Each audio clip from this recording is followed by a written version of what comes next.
নাওড়ি কলের গোড়া ফ্যামিলি।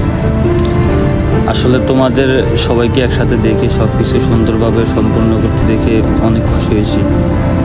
তোমাদের সবার জন্য আসলে আমার পক্ষ থেকে ভালোবাসা অভিনন্দন সবসময় থাকবো। আশা করি সবাই একসাথে মিলেমিশে থাকবা। সবাইকে মিস করি। ইনশাল্লাহ কোনো একদিন আবারও দেখা হবে ইনশাআল্লাহ।